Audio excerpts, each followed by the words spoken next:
নিয়ে নতুনত্ব যেটা বলারই আছে সেটা হচ্ছে বাংলার আদি প্রাচীনকালে ছিল মনোরঞ্জন সন্দেশ, তারই শেপটা অনেকটা মোদক রূপে যায়। বাট মোদক হচ্ছে মহারাষ্ট্রের মিষ্টি, মনোরঞ্জন হচ্ছে আমাদের দেশের সন্দেশ। এবার মোদক আর মনোরঞ্জনের মধ্যে ইনগ্রিডিয়েন্টসে কিছু তফাৎ থাকে। সন্দেশের মধ্যে যেমন শুধু সন্দেশ আমরা ছানা, দুধ, চিনি, এগুলো ক্ষীর ব্যবহার করে থাকি, বাট মোদকের ক্ষেত্রে সম্পূর্ণ ক্ষীর আর দুধের ওপর তৈরি হয়।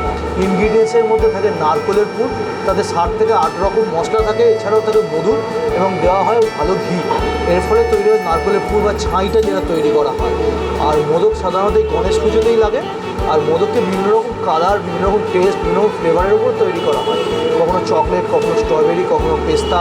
আর সবথেকে বড় হচ্ছে শুধু মোদক ছাড়াও মতিচুরের লাড্ডু এই সময় চলে। অনেক সময় মতিচুরের লাড্ডুকেও মোদক শেপে আমরা তৈরি করে থাকি। এই গণেশ পুজোর জন্য এটা সাধারণত তৈরি হয়।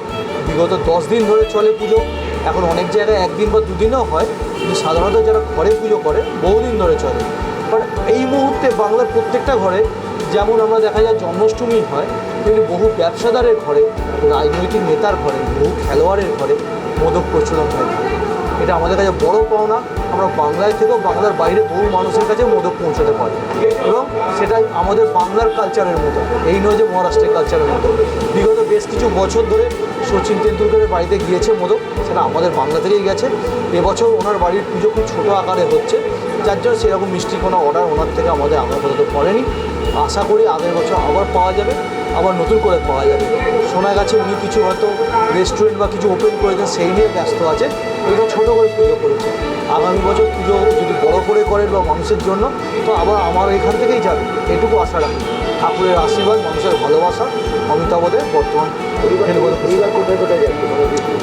বাংলার বিভিন্ন শিল্পপতির কাছে যাচ্ছে এবং বেশ কিছু নেতাদের বাড়িতেও গেছে, এর মধ্যে যাচ্ছেও বেশ কিছু মানুষের কাছে।